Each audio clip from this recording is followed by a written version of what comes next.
Bonjour, nous sommes en 2014 dans le site de l'Institut Docteur Angélique, dans une série de vidéos consacrées à la pastorale, c'est-à-dire à cette théologie particulière, très pratique, qui permet d'aider le prochain à grandir de plus en plus pour correspondre au projet voulu par Jésus-Christ. Ce sont des vidéos catholiques. Et je voudrais aborder dans cette vidéo qui prend maintenant des exemples de cas concrets, la pastorale concernant les personnes homosexuelles. C'est un sujet très difficile à aborder et on l'a vu lors du synode sur la famille en 2014. Le document préparatoire avait intégré des éléments qui voulaient distinguer, manifester, je dirais, les différentes sortes, les différentes formes d'homosexualité qui s'exercent dans le monde. Ce document a été rejeté par le vote majoritaire des pairs parce que c'est un sujet extrêmement compliqué à aborder. Si jamais il y avait pastoralement une parole qui indiquait la possibilité d'un progrès, donc de quelque chose qui, dans l'homosexualité, serait non pas un bien, mais un moindre mal, disons qu'il y aurait des degrés de gravité, des formes d'homosexualité différentes, tout de suite, le monde s'en emparerait pour dire « Regardez, l'Église évolue, elle reconnaît quelque chose de bien dans le comportement homosexuel. » Et donc, face à la difficulté à formuler les choses, eh bien, l'Église a préféré ne pas aborder pour le moment le problème. Toute la difficulté est là. Comment mettre des nuances en ce qui concerne l'inadéquation au projet de Dieu, donc des choses plus ou moins graves, et ne pas paraître être conciliant avec une chose qui ne correspond pas au projet de Dieu. Comment le formuler ? Eh bien, disons que les théologiens, eux, s'y efforcent. Ils ont plus de liberté, même si c'est aussi très compliqué. Je dirais que, comme toujours dans ce domaine-là, les choses doivent être dites en deux temps. Le premier temps, ce qu'on appelle la doctrine universelle du projet de Dieu, du salut de Dieu sur l'homme. Nous sommes en théologie catholique, nous savons donc qu'il y a un projet de Dieu. Mais ce projet, il est universel, ça veut dire qu'il concerne tous les hommes, il ne regarde pas les différentes situations particulières. Et à la lumière de cela, ensuite, aborder directement la pastorale, donc distinguer les différentes formes d'homosexualité. Si on ne garde que la doctrine universelle, donc qui s'applique à l'humanité tout entière, eh bien, on risque de ne pas rejoindre le réel. Mais si on ne garde que les cas particuliers, les différentes formes d'homosexualité, on risque d'oublier le projet de Dieu sur l'homme. Et donc, je crois que ce qui caractérise la pastorale catholique, c'est qu'elle unifie la vérité du projet de Dieu et la compréhension des personnes là où elles en sont, en vue d'un progrès. C'est le propre d'ailleurs de la pastorale, cette théologie pratique du progrès. Alors ceci étant rappelé, eh bien, il faut procéder. Et procéder à la première étape, donc la théologie, la doctrine universelle du salut. Elle est très claire dans l'Église catholique, elle est claire dans toutes les religions.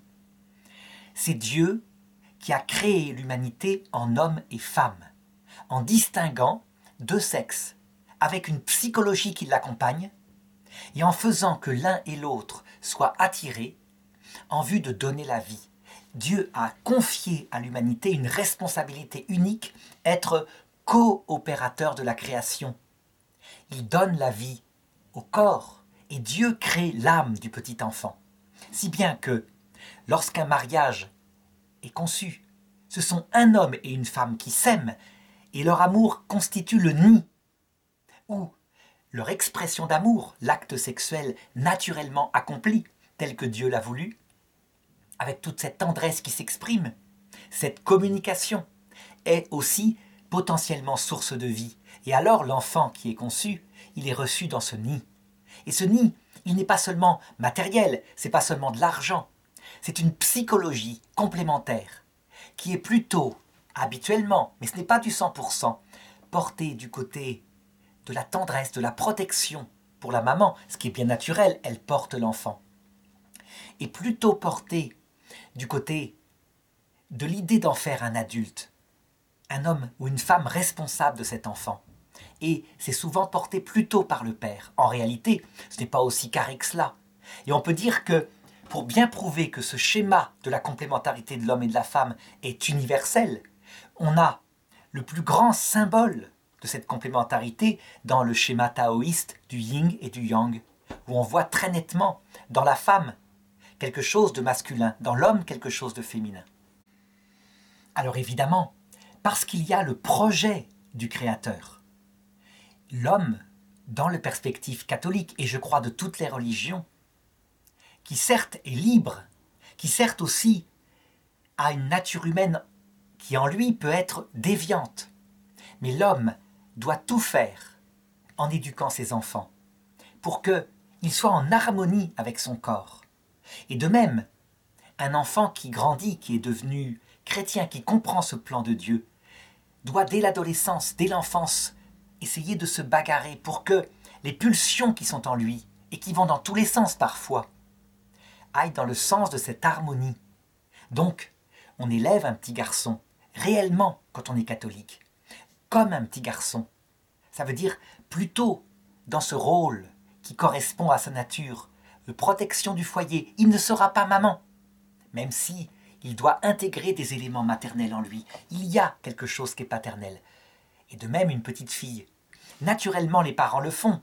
Et on voit bien que, dans une autre perspective plutôt matérialiste, donc l'homme serait issu uniquement de l'évolution, et qui en l'occurrence exalte plutôt la liberté de procéder soi-même à son évolution, eh bien, cette harmonie à la nature, elle est un peu niée.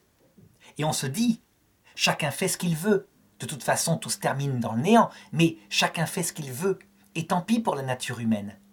Eh bien, l'Église catholique, fondée sur ce projet de Dieu, rejoint ici plutôt une écologie humaine qui dit on accepte pour les animaux, on revendique pour les animaux. Par exemple, qu'une maman singe puisse élever son bébé singe en lui mettant beaucoup de tendresse, en le gardant avec elle, en lui mettant aussi de l'autorité. Eh bien, pour le bébé humain, tout petit, où sa vie sensible se développe en premier, le christianisme rejoindra l'écologie humaine en disant « il faut tout faire dans le sens de l'harmonie à cette nature du tout petit ». L'élever dans le sens de son corps, qui est garçon ou fille, que sa psychologie se développe dans ce domaine-là. La conséquence, c'est que la théorie du genre qui dit que le sexe est défini par sa liberté et qu'il n'est pas biologique, sera rejetée toujours par les religions. C'est évident. Et que les religions tendront à ce que la liberté humaine se soumette aux lois de la nature, même présentes dans la nature humaine, dans le corps de l'homme. Problème, maintenant, on le constate, eh bien, la nature n'est pas toujours selon cette norme. Par exemple, il y a des cas, c'est évident, des cas d'enfants qui, devenus adolescents, puis adultes, développent une tendance homosexuelle. Ce qui va caractériser l'Église catholique en particulier, l'Église catholique qui ne rejette rien de ce que l'expérience peut lui manifester. La constatation de ce fait, ce qui caractérise l'Église catholique, c'est qu'elle va le reconnaître. Il existe donc, elle le constate, des tendances homosexuelles.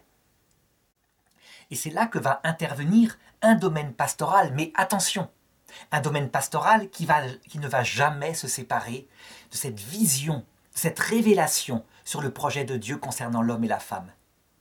Il existe donc des personnes qui développent une autre sensibilité, et ce que va faire l'Église catholique, c'est en faire appel aux philosophes. Ça veut dire ceux qui observent la réalité afin qu'ils regardent ce qu'il se passe, d'où vient ce phénomène. Qu'ils le regardent d'abord d'un point de vue psychologique. Ça veut dire, non pas par un jugement moral, mais observer le mécanisme en question. Donc je dirais que la première démarche pastorale de l'Église catholique, ce sera une démarche philosophique. Au point de vue théologique, évidemment, elle aura une idée de savoir d'où viennent toutes ces choses qui ne sont pas en rapport avec la nature biologique du corps. Et évidemment, elle développera une doctrine comme celle des conséquences du péché originel, à savoir une disharmonie voulue par Dieu en fonction du péché originel, afin que l'homme soit confronté à sa faiblesse. Donc, la sensibilité et le corps ne sont pas toujours en harmonie avec l'esprit. Ça, c'est la cause première théologique. Maintenant, donc pastorale, analyse des faits. Eh bien, l'Église, en regardant les faits, constate d'abord qu'il y a plusieurs formes d'homosexualité.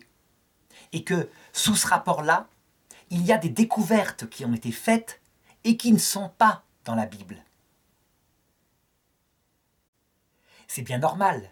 Si on parle de la Bible de l'Ancien Testament, énormément de choses ne sont que primitives. Pourquoi ? Parce que la Bible raconte le progrès de l'homme, qui, de barbare, au début de la Genèse, de l'Exode, est affiné par les épreuves, par l'action de Dieu pour devenir de plus en plus fin jusqu'à la révélation plénière qui est Jésus-Christ. Et donc, dans la Bible, dans l'Ancien Testament, il y a une forme particulière d'homosexualité qui, jusqu'à saint Paul, est exclusivement regardée. C'est une forme particulière qui est décrite, par exemple, dans le livre de la Genèse, lorsque les anges de Dieu vont à Sodome et à Gomorrhe, mais encore plus fortement dans le livre des Juges, au chapitre 19, verset 22, quand cette histoire terrible est racontée. Comment un voyageur qui passe dans le pays de Benjamin avec sa concubine et qui s'arrête le soir à une hôtellerie est reçu par un homme. Et pendant la nuit, des voyous de la ville, des barbares, frappent à la porte de l'homme en exigeant qu'on leur livre le voyageur afin qu'il soit violé, qu'on couche avec lui. Et comme c'est un crime affreux, cette forme d'homosexualité, mais au-dessus de tout sans doute, le fait de bafouer l'hospitalité, eh bien l'hôte, cet homme qui a reçu ces gens, préfère leur proposer sa jeune fille, qui est adolescente, comme proie sexuelle. Ça montre quoi ? Ça montre qu'à cette époque-là, ce que décrit la Bible, ce n'est pas un comportement bon, ça va au contraire provoquer une guerre terrible qui rendra plus modeste ce peuple juif. Mais ça montre quoi ? Que la barbarie de l'époque est dans les comportements sexuels. Aussi bien des comportements homosexuels qui passent par le viol, que par le fait que la femme est considérée comme à l'égal du bétail. Et donc on pourrait dire qu'il y a à cette époque-là mis au même niveau, quasiment, une sexualité barbare liée à la luxure. Et elle est décrite en actes. En fait, cette première forme d'homosexualité qu'on voit ici, eh bien, elle fait feu de tout bois. Elle est aussi capable de violer une jeune femme, mais aussi de faire des partous, on suppose, etc. C'est aussi cette forme-là d'homosexualité qui, attention, n'est pas aussi séparée. Il n'y a pas d'un côté des pervers, puis de l'autre côté des homosexuels de bonne volonté, etc. Disons que c'est présent comme en tout être. Il y a le côté pervers présent en tout être. Mais cette forme d'homosexualité, bien séparée dans sa perversité, c'est elle aussi qui est décrite dans l'Épître aux Romains, chapitre 1, verset 26. Dieu les a livrés à des passions avilissantes, car leurs femmes ont échangé les rapports naturels pour des rapports contre nature. Ici, en l'occurrence, ce n'est pas de l'homosexualité dont il est parlé, mais plutôt de la sodomie. Pareillement, les hommes, délaissant l'usage naturel de la femme, donc un acte sexuel naturel, ont brûlé de désir les uns pour les autres, perpétuant l'infamie d'homme à homme et recevant en leur personne l'inévitable salaire de leur égarement. Je suppose que le texte vise des maladies sexuellement transmissibles. Ce qu'on voit et qui est très intéressant, c'est que saint Paul met au même niveau des actes sexuels contre nature, entre hommes et femmes, l'homosexualité. Et c'est la même chose dans le texte biblique. En fait, c'est la luxure qui est visée. Ça veut dire quoi ? Le sexe recherché pour le sexe exclusivement, avec toutes les déviations qui vont en sortir. À savoir le sadomasochisme, toutes ces choses-là qui sont décrites à travers toutes les civilisations décadentes. Ainsi donc, il existe une première forme d'homosexualité dont l'origine, c'est la dégradation morale. Mais attention, on va le voir, ce n'est pas la seule forme d'homosexualité, mais c'est celle que connaît la Bible. Et donc, l'Église va reconnaître que quand explicitement les textes de l'Ancien Testament, du Nouveau Testament visent la débauche et cette forme d'homosexualité-là, eh bien, ils parlent aussi de la même façon de la luxure entre hommes et femmes, des échangismes et tout ça. Toute pratique sexuelle due à la recherche de la jouissance pour la jouissance. À ce moment-là, quelle sera la pastorale utilisée? Eh bien, on peut dire qu'on rejoint la pastorale qui vise les âmes de mauvaise volonté. En général, et comme le montre saint Paul, ça consiste simplement en ce que ces gens, par les conséquences immanentes de leur propre perversion, récoltent dans leur corps, dans leur sensibilité, dans leur âme, les conséquences dévastatrices de leur comportement. Une vie solitaire, on ne fonde rien sur la luxure, pas d'amitié, pas de respect d'autrui. Deuxièmement, une sensibilité qui se dégoûte d'elle-même, puisque ce sont des actes bestiaux qui sont faits. Il n'y a pas d'amour, il n'y a aucun sentiment. Et troisièmement, les maladies qui se transmettent, évidemment, par ces pratiques contre nature. On rejoint ici la pastorale qui est décrite par le Christ dans l'histoire de l'enfant prodigue. Cet enfant qui réclame son héritage à son père, et son père le laisse partir. Il se retrouve, ayant tout dépensé, à garder des cochons. Et il en est tellement dans la misère qu'il se met à désirer la nourriture même des cochons, que l'Évangile décrit comme étant des caroubes. Si bien que, réfléchissant sur lui-même, dans sa misère, il se met à penser à son père et à se dire « Je vais retourner chez mon père pour être esclave. Mais comme ça, j'aurai à manger. » Donc il n'y revient même pas par amour pour son père, il n'en est pas capable, il est tombé si bas. Il y revient parce qu'il est confronté à la misère.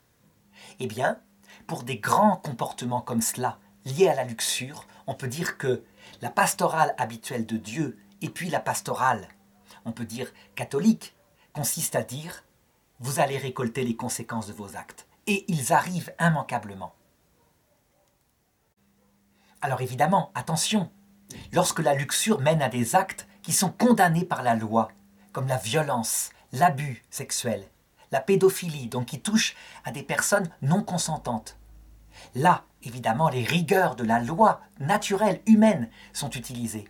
Et on le voit même, d'ailleurs, en saint Paul, à un moment donné, quand il parle d'un comportement tellement contre nature qu'il en devient scandaleux. Il s'agit d'un homme qui couche avec sa mère publiquement, et l'Église le sait. Si bien que saint Paul se fâche en disant « Mais pourquoi ne l'avez-vous pas excommunié ?» afin que la perte de son corps, il est rejeté de l'Église, le fasse réfléchir et sauve peut-être son âme. Dans ce cas-là, évidemment, la justice humaine elle-même, pour préserver le bien commun, elle sait pratiquer ces choses-là. Seulement, attention, actuellement, dans une civilisation post-68arde, où la seule liberté entre adultes devient la norme de la morale, on voit des pays comme l'Allemagne qui veulent quasiment autoriser l'inceste entre adultes consentants. Dans le même caractère, je pense, extrémiste, on voit, par exemple, la possibilité que des couples homosexuels puissent adopter. Ça, c'est quelque chose de très nouveau, parce que pour la première fois, on prend un risque sur des enfants adoptables, alors que tant de familles hétérosexuelles cherchent à adopter et ne trouvent pas. On trouve un risque, à savoir quelque chose dont on ne connaît pas les conséquences. Il est déjà dur d'être adopté, mais lorsque il manquera soit d'un père adoptif, soit d'une mère adoptive, quelles seront les conséquences? Il faut dire qu'un premier coin dans cette protection, ce bien supérieur de l'enfant, avait été appliqué lorsqu'on avait autorisé l'adoption par des célibataires. C'est finalement le même risque qu'avait été pris. Normalement, le bon sens fait que, puisqu'un enfant est adoptable, on cherche à lui trouver le meilleur circuit d'adoption. Donc quelque chose qui correspondra le mieux à sa nature, un homme et une femme unis, s'aimant et qui l'adoptent. Alors, ce n'est pas la seule forme d'homosexualité. Il existe d'autres formes d'homosexualité dont certaines ont été découvertes dans le monde catholique lorsqu'il a été suffisamment, je dirais, purifié, ou plutôt affiné pour qu'elle apparaisse. C'est une homosexualité d'ordre sensible, qui n'est pas liée d'abord à la luxure, mais qui est plutôt liée à des grands sentiments amoureux, qui se portent vers l'autre. Donc je veux dire par là que ce n'est pas le sexe exclusivement qui est recherché, mais un grand sentiment amoureux et sincère. C'est de cette forme d'homosexualité que le pape François parle rapidement lorsqu'il dit « Lorsqu'un homme de bonne volonté est dans ce système, qui suis-je pour le juger ?» Et c'est là, on le voit, dans cette phrase très courte, que se trouve toute la difficulté. Parce que, pastoralement, le pape François parle évidemment des personnes. Il n'est pas question, pour le coup, là, de distinguer, de dire que cette personne-là est identique au premier genre d'homosexualité que j'ai cité, où là, visiblement, l'autre est un instrument pour sa jouissance individuelle. Il y a quelque chose de plus fin dans cette deuxième forme d'homosexualité. Par contre, si on ne garde que cette phrase-là, le risque, ce serait de considérer que l'Église change de doctrine et qu'elle admet une forme d'homosexualité. Non, toujours pareil. Il faut la juger à la lumière de la doctrine universelle que j'avais rappelée en début de cette vidéo, le projet de Dieu sur l'homme et la femme. Alors, que va décrire le psychologue par rapport à cette deuxième forme d'homosexualité? D'abord, historiquement, on peut dire qu'elle a été découverte au moment de la Renaissance. C'est là qu'on a pris conscience qu'elle existait. Parce que ce qui la caractérise, c'est une grande sensibilité, au point que débattre, discuter profondément avec des personnes comme cela apporte beaucoup. Ils ont une finesse psychologique, ils comprennent les autres sans doute parce qu'il y a en eux une grande sensibilité, une grande souffrance. Et elle se traduit très souvent aussi par une grande sensibilité artistique. Ça veut dire que beaucoup d'artistes de la Renaissance à l'époque des papes qui décorent le Vatican, beaucoup d'artistes sont par ailleurs homosexuels. Les papes de cette époque le savent. Évidemment, ils ne sont pas poursuivis. Leur talent, ils le mettent au service de la chapelle Sixtine, par exemple. Pourquoi sont-ils très souvent de grands artistes? Et aujourd'hui, on le constate encore.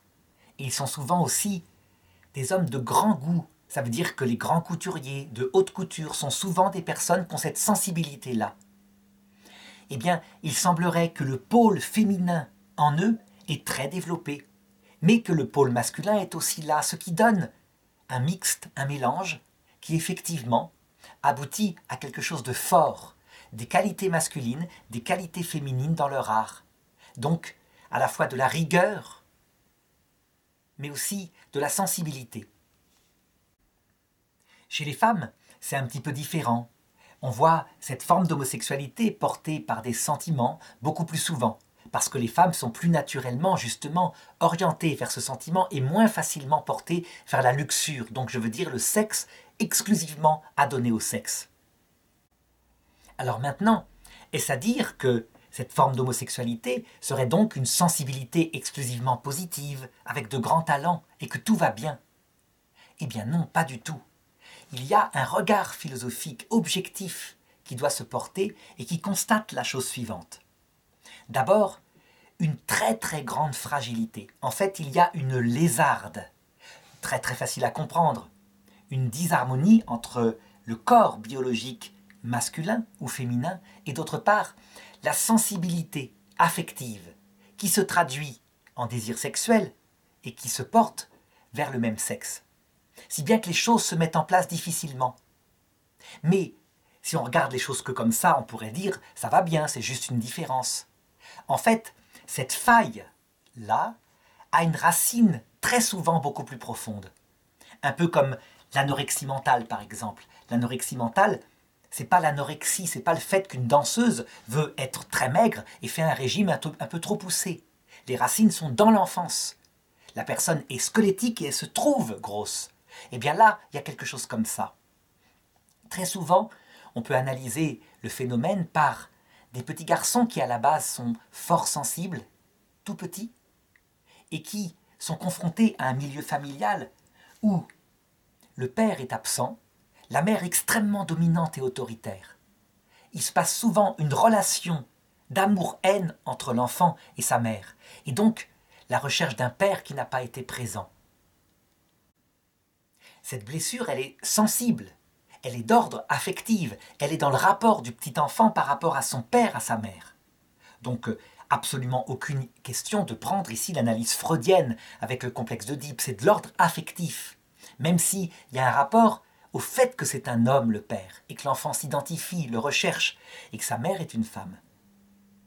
C'est souvent accompagné d'un manque de structuration. Cette absence de père ne met pas des limites qui disent « ceci, tu ne peux pas le faire ». Il y a des pensées que tu ne peux pas avoir. Il y a un sens de l'honneur. Cette éducation paternelle est souvent secondaire par rapport à une éducation de type plutôt maternel qui dit qu'il faut rechercher à être heureux, faire ce qui te plaît dans la vie, ce qui est une dimension très importante, mais qui aura des conséquences. Quand arrive la puberté, l'enfant qui n'a pas assez de repères ne va pas se contenter de son affectivité, qui cherche cet homme peut-être qu'il n'a pas eu, ce compagnon, mais il va y mettre son instinct sexuel. Un garçon normalement éduqué, il a des pensées sexuelles comme ça qui vont à droite à gauche. Et s'il a des repères, il va se mettre des interdits. Je ne pense jamais à ma sœur d'un point de vue sexuel, je ne pense jamais à ma mère, je ne pense jamais à celle qui n'est pas ma femme. Des interdits sexuels sont nécessaires pour un homme. Il y a un tiroir où est celle avec qui il a des pensées sexuelles et des actes sexuels. Ça ne se fait pas. Et donc on voit des adolescents qui développent des fantasmes portant sur le même sexe et qui ne luttent pas, si bien qu'ils deviennent une seconde nature. Comme toujours, quelque chose qui est entretenu durant des années devient presque naturel. On a essayé d'expliquer le taux très important de suicide qu'il y a dans ces personnes homosexuelles par le fait qu'ils ne seraient pas acceptés, donc condamnés, jugés. Ça peut peut-être se comprendre dans les villages, là où tout le monde sait tout sur tout, et où on peut vraiment avoir un comportement comme cela. Mais le problème, c'est que ça reste absolument valable dans les grandes villes comme San Francisco, où l'homosexualité est reconnue, acceptée depuis des années. En fait, il y a une faille intérieure, un mal-être qui est bien plus profond. Et donc, il se passe ceci. Il faut le reconnaître, c'est lié à cette faiblesse. Il tombe amoureux, profondément, sincèrement, droitement, d'un autre homme. Et puis, lorsqu'il y a rupture, très rapide, parce qu'il ne correspond pas aux rêves, les rêves étant irréalisables, ils sont liés à cette enfance non réalisée. Il y a déception, souffrance. Mais comme ce sont des hommes, il y a tous les défauts des hommes. Les hommes sont moins solides pour affronter une épreuve durable comme une rupture. Et particulièrement les hommes à tendance homosexuelle. D'autre part, comme il n'y a pas eu de repère, ça c'est un autre inconvénient de l'homosexualité masculine. Eh bien, ce sont dans ces milieux-là, il faut le reconnaître, que dès l'époque de la Renaissance et même avant, et puis maintenant, il y a non pas la pédophilie au sens propre du terme, mais l'éphébophilie. Ça veut dire des actes graves, des actes sexuels dus à un amour sincère venant de ces hommes-là vers des adolescents garçons. Pourquoi particulièrement des adolescents ? Parce qu'il y a un côté féminin encore tout en étant un garçon. On peut dire, et ça c'est quelque chose qu'il faut que l'Église a reconnu dans la douleur dans les années 2000, que là où des études ont été faites sur les problèmes de pédophilie dans l'Église catholique à la période 1960-2000, dans le diocèse par exemple, un diocèse américain, où il y a eu vraiment des études de fait, ils ont été le fait à 97% de personnes à tendance homosexuelle et ils ont porté non pas sur des petits-enfants, mais sur des adolescents servant de messe. Quant aux 3% de pédophilie ou d'éphébophilie, on peut dire, qui ont porté sur des petites filles, eh bien, ils ont été le fait de prêtres hétérosexuels. Ça veut dire quoi ? Que, en fait, la pédophilie, l'abus sur des mineurs, elle est plutôt fréquente chez les hétérosexuels parce qu'ils sont immensément plus nombreux. 97% de la population est hétérosexuelle. Mais que les 3% d'homosexuels manifestent une grande faiblesse à contrôler les pulsions, les instincts, et ils passent à l'acte en proportion immensément plus. Et ça, c'est connu dans toutes les civilisations.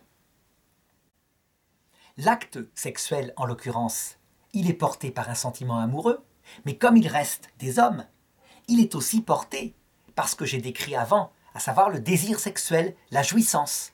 Les deux se mêlent, c'est comme cela. Et donc, la constatation de ce phénomène-là, on peut dire que elle est contestée, c'est vrai, à notre époque, où on voudrait sincèrement établir une égalité de comportement entre les homosexuels et les hétérosexuels. Malheureusement, la réalité fait que ce n'est pas contestable. Alors je vais essayer de le prouver. En France, récemment, il y a eu de nouveau une campagne médiatique afin que les homosexuels puissent donner leur sang. C'est vrai que dans les dons du sang, les prisonniers sont interdits, ceux qui ont eu des rapports homosexuels, mais exclusivement les hommes, c'est interdit. Les homosexuels, les lesbiennes, sont tout à fait autorisés à donner leur sang. Et donc, il y a eu campagne pour dire que c'est une discrimination insupportable. Et les médecins ont réagi en disant « Mais ce n'est pas un problème de discrimination, c'est un problème mécanique.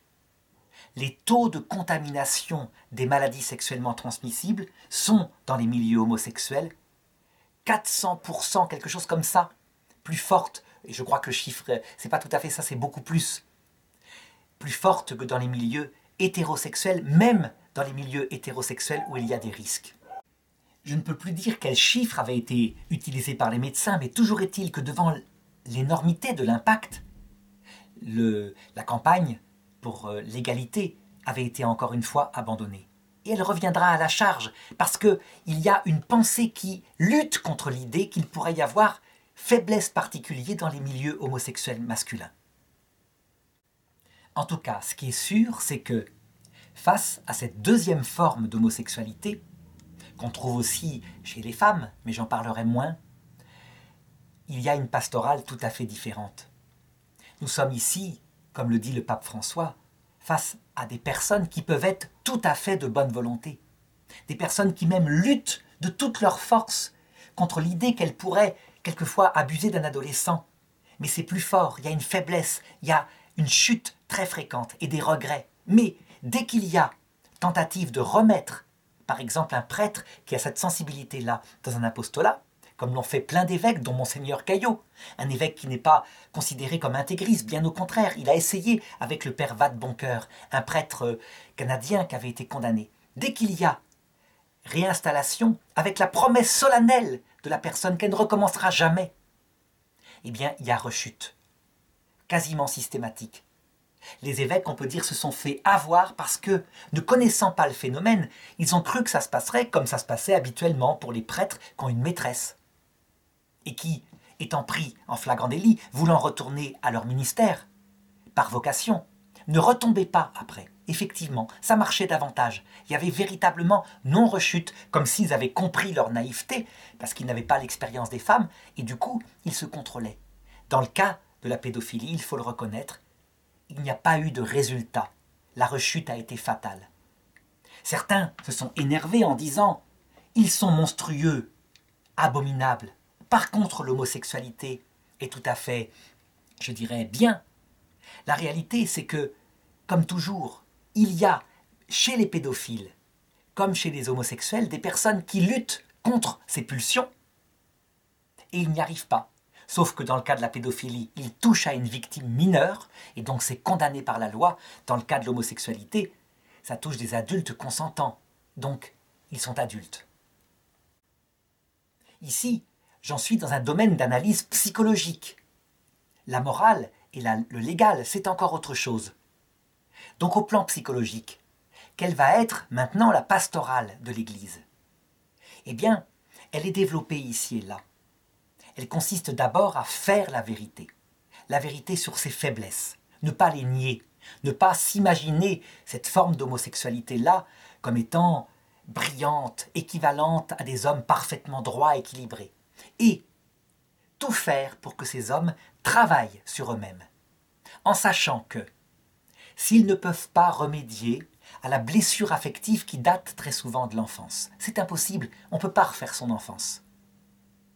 Il y a, et surtout à l'adolescence, plus c'est pris tôt, plus c'est efficace, une capacité de se mettre des repères, des interdits intérieurs, une chasteté. La lutte est la même pour les personnes hétérosexuelles qui sont tentées de regarder des femmes qui ne sont pas les leurs. Et donc l'appel de l'Église, pastoralement, et le travail va consister à ce que ces personnes comprennent que ce qui les rendra heureux, c'est l'amitié. Cette amitié avec un autre homme qui leur correspond, cette amitié très sensible, mais que la sexualité en elle-même, elle ne concerne pas la volonté de Dieu et qu'elle les mènera à la catastrophe. Par contre, s'ils arrivent à développer une amitié chaste dans une œuvre commune, comme par exemple un travail en commun, quelque chose qu'ils construisent ensemble, ils trouveront le bonheur parce que l'amitié est source véritable de bonheur. Je dirais que dans l'expérience de ces personnes homosexuelles qui souffrent tellement des ruptures passionnelles, il y a peu à peu un travail qui se fait par eux-mêmes pour être moins du côté sexuel, moins du côté passionnel, plus du côté de l'amitié. Et là, on arrive parfois à des personnes qui, à deux, arrivent à construire quelque chose qui les rend heureux et qui vivent même toute leur vie ensemble. Malheureusement, il faut le reconnaître, c'est très rare. Ça veut dire que même dans on pourrait dire des associations comme ça d'amitié si solides, il y a très souvent toutes les pulsions qui remontent. Je me rappelle par exemple de ce grand artiste qui présentait la chance aux chansons, qui avait eu un compagnon de toute sa vie. Et son compagnon était mort du sida, qu'il avait attrapé quelque part. Ça veut dire que, plus fort que soi, à un moment donné, l'attraction des aventures sexuelles d'un soir, des boîtes homosexuelles, où est présent la luxure, elle remonte, elle est là, et difficile pour eux de résister. Mais aussi l'attraction de tomber amoureux passionnellement, parce que le quotidien, qui vient tuer le sentiment, est extrêmement dur pour les personnes qui ont cette sensibilité-là. Eh bien, il n'empêche. La pastorale catholique sera plutôt de dire la chute existe, la confession existe, et on se reprend. Et on entre dans cette fidélité d'amitié chaste. C'est sans doute la voie la plus équilibrante. Alors on pourrait objecter à cette pastorale, mais puisqu'ils ont un désir sexuel et qu'ils s'aiment, pourquoi ne pas passer à l'acte, dans la fidélité, donc avoir une vie d'homosexuel avec une sexualité? La réponse, elle est que ce n'est pas si simple, que ce n'est pas quelque chose d'épanouissant pour la durée, comme je l'ai montré avant. D'abord, à cause d'une sexualité de deux hommes aux tendances excessivement érotomanes. D'autre part, à cause de cette passion mal contrôlée. Si bien que, très souvent, l'expérience montre que, effectivement, la voie d'une amitié chaste et totale, fidèle, à vie, est celle qui équilibre le plus. Alors, je voudrais maintenant parler d'une troisième forme d'homosexualité pour évoquer une troisième forme de pastorale. En effet, il y a une forme d'homosexualité dont l'origine est, il faut le reconnaître, d'ordre hormonal ou biologique. Ça veut dire qu'elle n'est pas liée à une harmonie dans la petite enfance entre son père et sa mère. Elle n'est pas liée non plus à un défaut lié à la luxure ou à un défaut moral, un vice. Non, il y a un vrai problème organique. On repère cette forme d'homosexualité, par exemple, chez des jeunes filles qui développent un physique extrêmement masculin. On repère très souvent un dérèglement hormonal et une très forte production de testostérone. On a vu la chose d'ailleurs se développer aussi lors de la guerre froide, lorsque les pays de l'Est voulaient gagner les Jeux Olympiques et qu'ils avaient trouvé le système en implantant de la testostérone à des athlètes féminines. Plus tard, 30 ans, 40 ans plus tard, elles sont encore en plainte parfois contre ces entraîneurs. Leur santé a été détruite, leur physique aussi, et elles ont développé une forme d'homosexualité qui est évidemment portée par cette hormone. De la même façon, chez les petits garçons, il y a actuellement, c'est très net, des substances chimiques comme des phtalates qui sont féminisantes. On constate que le taux de testostérone et la production de spermatozoïdes des adolescents par rapport à ceux qui ont vécu juste après la Seconde Guerre mondiale seraient 2 fois moins fortes et que les spermatozoïdes seraient 2 fois moins vivaces. Il y a quelque chose chimiquement qui se passe et qu'on constate aussi dans la vie animale Dans les mares, par exemple, où arrivent les eaux de production humaine, eh bien, féminisation des grenouilles et donc disparition de l'espèce. On soupçonne par exemple les résidus de pilules féminines. Il y a quelque chose écologiquement qui se passe en Occident. Eh bien, je dirais que cette troisième forme d'homosexualité d'origine biologique est de l'ordre du médicament, du règlement hormonal. Si des parents repèrent que leur jeune, à l'adolescence, développe ces choses-là et que la cause est vraiment un dérèglement hormonal, est-ce qu'il faut donner le médicament, comme la testostérone pour un petit garçon, qui va rééquilibrer? Eh bien, n'importe quel parent dira oui, évidemment. On essaye de tendre à ce que ça se passe selon l'ordre de la nature. Cette forme d'homosexualité-là est donc une maladie, mais c'est une forme particulière, qui est sans doute extrêmement restreinte, sauf peut-être si on considère que ces produits chimiques, à l'effet donc hormonaux, eh bien, ont une influence sur l'identité sexuelle. Voilà, je n'insisterai pas plus sur cette forme d'homosexualité qui est évidente à traiter, mais simplement pour montrer à quel point, à force d'études, de découvertes, de philosophie qui se soumet au réel, tout en gardant l'idée que le projet de Dieu, c'est que l'homme et la femme, ensemble, forment un foyer pour le bien de l'enfant. Que c'est ça que Dieu veut et qu'il faut y tendre. Eh bien, on arrive à une pastorale qui manifeste que l'homosexualité sous toutes ses formes s'oppose à l'ordre naturel du corps, de la sensibilité, mais qu'il y a diverses formes d'homosexualité qui ne peuvent pas être traitées pastoralement de la même façon. On comprend aussi que tout le cours de pastoral traitant des hommes de mauvaise volonté, le mauvais larron, s'adapte à celui qui ne vit que du vice, mais c'est quelqu'un qui est présent en nous, c'est pas seulement l'autre. Que celle qui s'adapte au bon larron, l'homme de bonne volonté, qui fait ce qu'il peut pour faire au mieux, eh bien la pastorale est la même, et que Jésus n'a jamais parlé durement à quelque chose d'analogue, comme par exemple les femmes adultères qui se présentaient à lui dans l'Évangile. C'est une pastorale de la patience, de la douceur. Rien à voir avec l'homme qui viole ou qui pratique la luxure. Et qu'enfin, il y a une pastorale de la santé, que ce n'est pas parce qu'on est catholique qu'on méprise l'apport des médecins lorsqu'une forme particulière d'homosexualité est hormonale, liée à un défaut biologique. Ce qui va être commun à toutes ces formes de pastorale, c'est que, étant catholique, elles visent à ce que les personnes progressent, que l'homme de mauvaise volonté se repente et qu'il entre dans la bonne volonté, que l'homme de bonne volonté, confronté à toutes ses pulsions, se confesse, atteigne une attitude de plus en plus humble et en vérité devant Dieu, sans nier ce qui est en lui. Et donc à ce moment-là, sa forme d'homosexualité peut être source d'humilité, de vie spirituelle, de sainteté. Mais ce que n'oublie jamais le pasteur chrétien catholique, c'est la lumière du projet de Dieu. Ce que Dieu a voulu sur l'homme et la femme, leur complémentarité. Cette lumière, elle est toujours là. Si on l'oublie, on n'a plus de cap et on n'aide pas la personne qui est en progrès, en cheminement.